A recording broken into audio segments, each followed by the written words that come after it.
Hello there, welcome back to the channel. This is Nerd.World Films, and after a short break, you may have noticed with the complete lack of uploads, that's mostly been because I've been insanely busy with work that I no longer have, at least not at the moment anyway.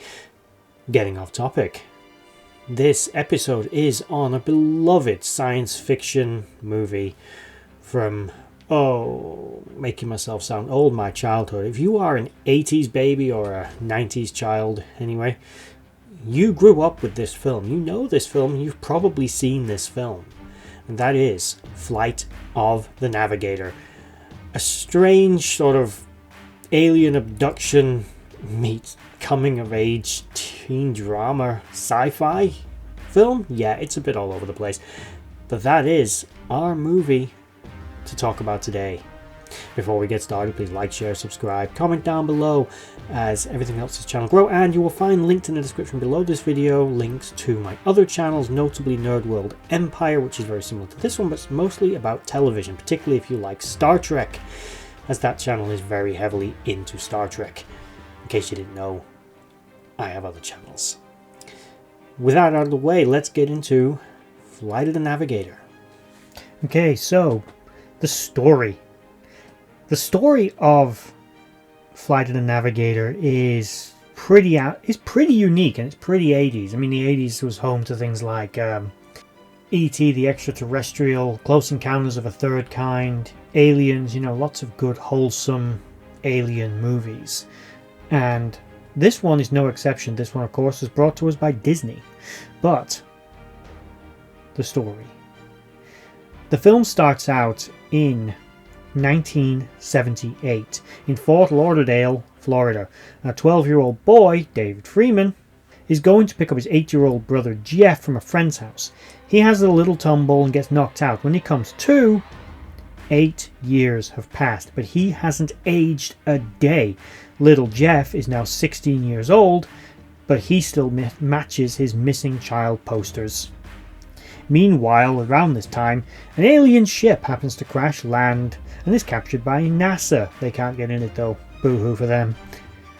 But while conducting tests on David to figure out where he's been, they scan his brain, and somehow, suspension of disbelief here, you can see a mapped image of the alien ship in his brain when they scan it. Because somehow that's how those scanners work. Back in the 80s, miracle technology, don't know why we stopped using it. He's taken, as a result, to a NASA research facility for 48 hours, under the promise that they can help him.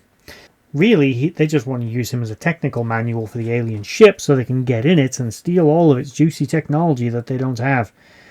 The reason that he hasn't aged, as we will learn, is that because the alien ship travels faster than light, he experienced time dilation. So for him, very little time passed, but on Earth, 8 years went by. The ship reached out to him telepathically. The ship, by the way, is played by Pee Wee Herman. That's just kind of awesome. And it entices him to return. Calls its navigator back. Basically, the ship needs him to pilot it. It can't do it all on its own. Basically, while away, the aliens who kind of built it determined that humans only use 10% of their brain, and they wanted to, see what they could do with that. So they filled his head full of crap and turned him into the perfect navigator for the ship, sent him back to Earth, and, in the crash, the ship lost its own navigational data. The ship was trying to return him. It determined that travel through time would be dangerous for humans, so it had to just kind of accept that he was coming back 8 years later, but at least it was returning him. But now it needs him to come back because the information that's in his brain, and that other 90% of the unused human brain, is needed so that it can get home. The ship's purpose was to travel the galaxy collecting specimens from all over the populated galaxy, all inhabited worlds where there was something living on them. He was taking specimens back home for study for the creators. David makes his way to the starship ultimately, gets on board, and that's where shenanigans ensue. Family get captured. He goes off on a little race. The ship changes shape into a big pointy design so it can fly a little faster. With NASA hot on their heels and fearing that he'll be locked up if they capture him, David orders Max that they have to go back in time. They've stopped at a gas station, I assume, to metaphorically refuel.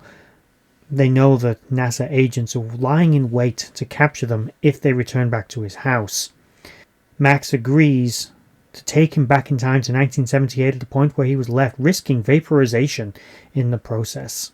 But happy ending ensues, and it is successful. They manage to get back to Earth, back to 1978, and all is good in the world, except one of the little aliens that was aboard the ship is stowed away in his backpack, so now he has a little alien pet he's got to keep forever as a little friend. Max, in the meantime, flies through a firework-lit sky, screaming, "See you later, Navigator," because of the 1980s, I guess.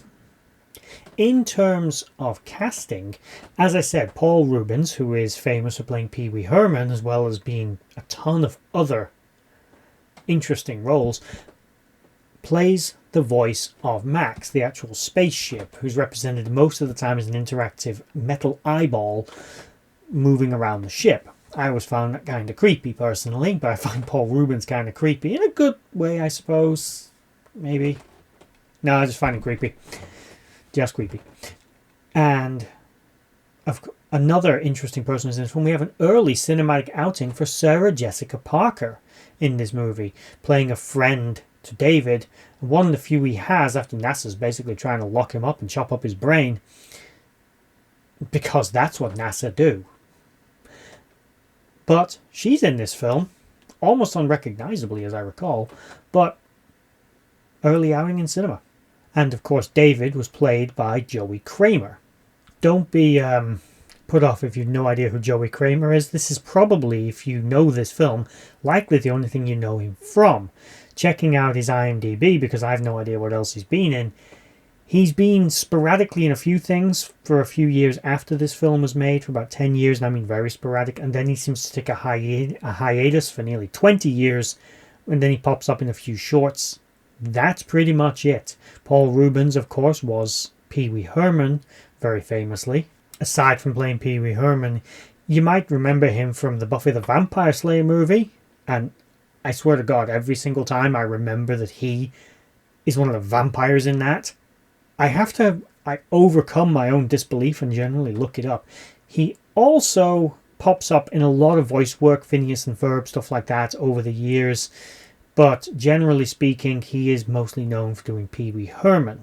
I will just add one that I didn't actually know he did. I looked him up on IMDb while doing my research for this video, and I didn't know this, and I'm sorry to say I'm letting myself down by not knowing this. He was in Batman Returns. He played Penguin's father. That, to me, is more shocking when I read it than finding out that Darth Vader was Luke's father. The Penguin's dad is Pee Wee effing Herman. And of course Sarah Jessica Parker was in Sex and the City. We don't really need to say any more about that. But she was in Hocus Pocus, and if you've not seen the sequel, by the way, because you think it's going to be trash, it's not. It really is not. Go watch it. Go watch it right now. That film is bloody amazing.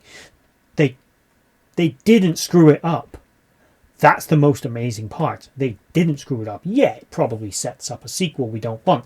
But this movie, it didn't suck and they didn't screw it up. But back to Flight of the Navigator, getting a little off course. What do I think of it? What do I think of this film? I picked it for a reason. I picked it because this is one of my childhood favourite films. As a kid, as kids do, we tend to watch films over and over again to drive our parents deliberately insane. My daughter, it's stuff like Frozen and Moana, and more recently just endless My Little Pony. But that's what we do, don't we? We drive our parents nuts. And this was one of my films. I used to go to this because obviously I had a VCR when I was a kid because I'm old. And this was one of the films I owned. I had this on video. It was possibly taped off the TV. I don't think I had a proper case version, like a bought version. I think I'd recorded it once. I might have ended up with it bought. I'm not entirely sure. I'd have to go and check because I do still have all of those. But they're in my attic. I'm not going to go check. But it was a go-to film for me. It was entertaining, it was fun, it was light-hearted, but it was also everything. This film wasn't just a science fiction film. If I wanted science fiction, I had Star Trek. And then there was Star Wars, which is science fantasy, yes, but whatever. It's science fiction still. I had them. This also had drama. It had comedy. It had creepy little alien things. It had government conspiracy. It had government cover-up. It had coming-of-age drama. It had many of the things that someone in my demographic and age group at the time was learning from and was enjoying. And I could watch this film over and over again because it's so fun, it's so innocent, that it's easy watching. It's an easy film to have on in the background, either paying attention to, zone out, zone in again. I've seen it so many times, I can just pick it up pretty much like that. But it's a film that's like comfort. It's like ice cream. It's movie ice cream. It's comfort raspberry ripple. Never thought I'd ever make that analogy, but I just did, and now I've made a hill out of it, which I'm sinking into because it's ice cream. But it's a delicious hill, and I'm going to stay here. This film is very enjoyable. It's fun, simple, and it's not overly complicated somehow, considering it has what are a lot of mishmashing themes and different storylines and genres that don't normally blend well together. And for that matter, having so many. I mean, it's one thing to say an action thriller or a romantic comedy or whatever, but to have a drama, science fiction, comedy is quite a bit, especially when you got Pee Wee Herman in there. It is an enjoyable film, and I do recommend it. I would say I think it's free on Amazon if you're in the UK. I don't know about other countries, but it's probably easy enough to find on Disney Plus or something like that. But if you have seen it, think about giving it a rewatch. If you've not seen it, think about watching it. Show it to your kids, because if you're of my generation, you've got kids easily young enough to enjoy this, but also old enough to comprehend it by this point. My generation was born in 1984, by the way, just in case you're interested. I'm going to rank this film a full 6 out of 6 in my amazing ranking system. And it's my ranking system, so I'll rank it how I want. Go away, watch it. Go away and don't watch it. Go away and make someone else watch it.